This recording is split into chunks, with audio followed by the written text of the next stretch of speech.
Muy buenos días, tardes o noches, o dependiendo a la hora que nos estén viendo. El día de hoy vamos a hacer la presentación del caso número 2 de la clase de entomología forense con el equipo El Rincón del Entomo. El día de hoy me encuentro con mi compañero Emiliano Pérez. y de igual manera con Jania Mariel y su servidor Eduardo Torres. Comencemos.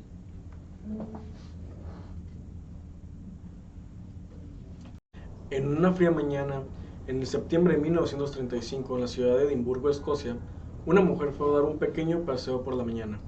Pero al estar caminando por el río, se percató que en la orilla se encontraba lo que parecía ser un brazo humano, lo que ella dejó horrorizada, pero de igual manera llamó a las autoridades para ver de qué se trataba.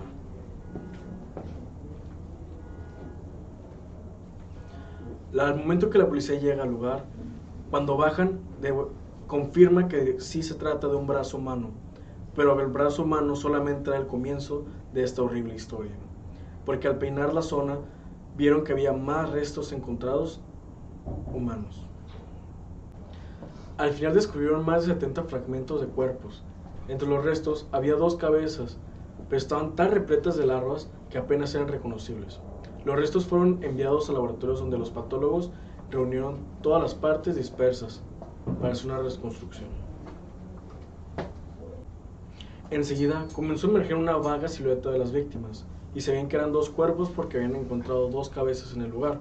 Por la longitud de los huesos, calcularon que podría ser la silueta de cuerpos femeninos, pero de igual manera no había ni cabello, ni sus ojos, ni nada, algo más que los pudiera ayudar para determinar el tiempo que tenían ahí.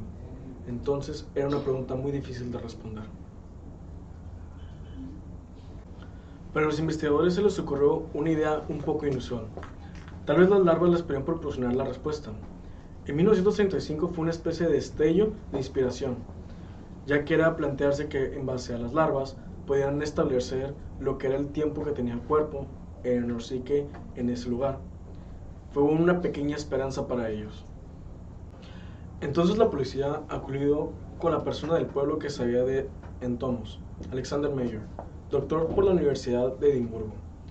Ahora sí que los forenses recogieron y conservaron las larvas y luego le pidieron a un entomólogo que los viera para así basarse un poco en cuestión de las larvas para ver la relación con los cadáveres.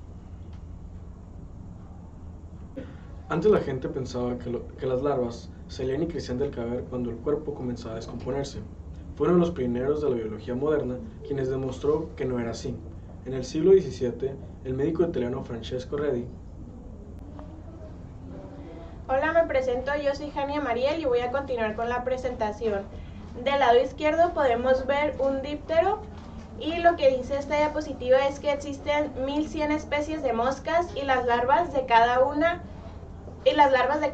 de estas maduran en fases distintas para obtener datos precisos. En primer lugar, el Dr. Mayer tuvo que saber exactamente qué tipo de gusano estudiaba. Para la mayoría, una larva es una larva y resulta muy difícil distinguir entre especies emparentadas. Por lo tanto, una identificación certera es crucial. El Dr. Mayer identificó a las larvas como pertenecientes a la especie Califoridae vicina, también conocida como mosca de botella azul, y del lado izquierdo podemos ver una. Tras identificar a las larvas, Mayer prosiguió a continuación y tuvo que datar cuánto es el tiempo que había pasado desde que los dípteros hembras habían puesto sus huevos en los cadáveres.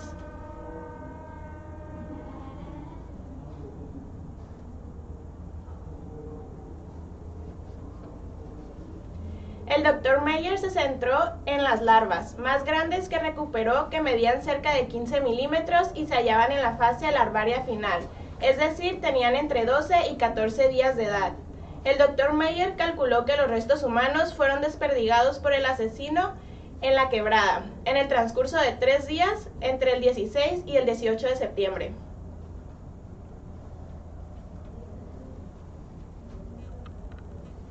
Los agentes buscaron los nombres de todas las personas desaparecidas en las Islas Británicas.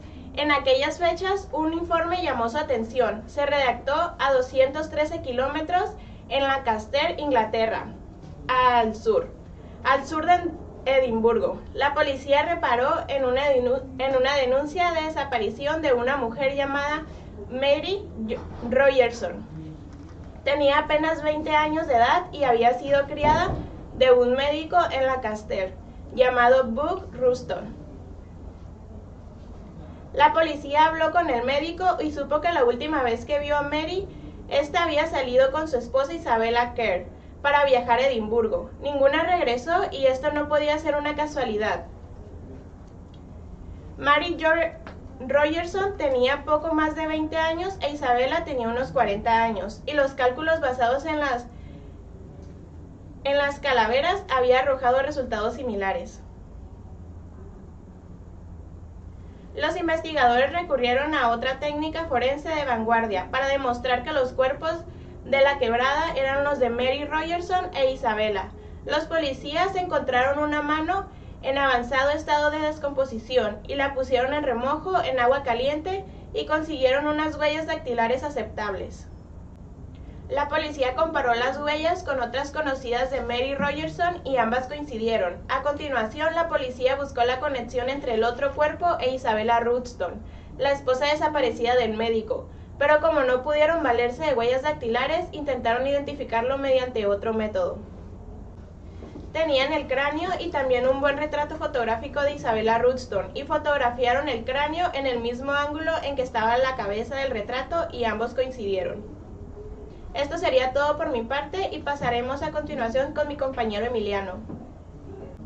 Los entomos eran la única prueba que vinculaban a Ruston con el crimen. Entonces la policía hizo algo que en ese tiempo se solía hacer.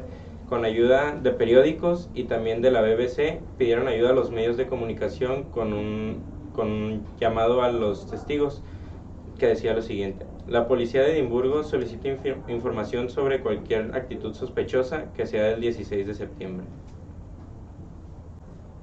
De acuerdo a testimonios, el 16 de septiembre se produjo un atropello. El conductor del coche se dio a la fuga tras dejar a un ciclista ileso arrollado. El ciclista apuntó el número de placas o la matrícula del vehículo. Cuando los investigadores se dieron la tarea de ver a quién pertenecía ese vehículo, resultó que el coche pertenecía al Dr. Ruston. Esto era una prueba más del mapa que había seguido el Dr. Ruston y dejando que había estado en Escocia durante el día del asesinato. Portando ya una orden de registro, la policía encontró aún más pruebas en el domicilio de Ruston, dando así la culpabilidad de este. Había manchas de sangre en la alfombra, como se puede apreciar en la foto, igual un saco que contenía sangre y había intentado regalar al Dr. Ruston.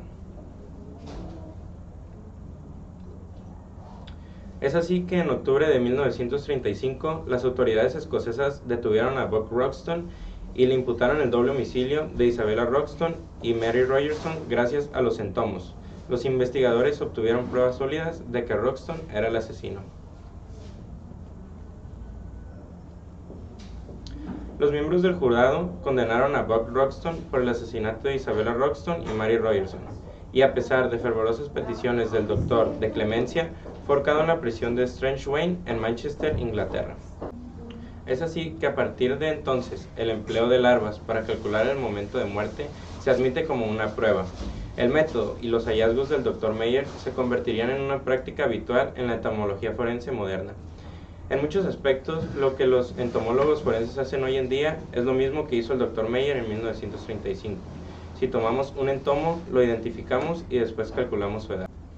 Y con esto hemos concluido este proyecto y de igual manera este video. Así que agradecemos por que nos hayan escuchado. De igual manera mis compañeros quedaron unas pequeñas palabras.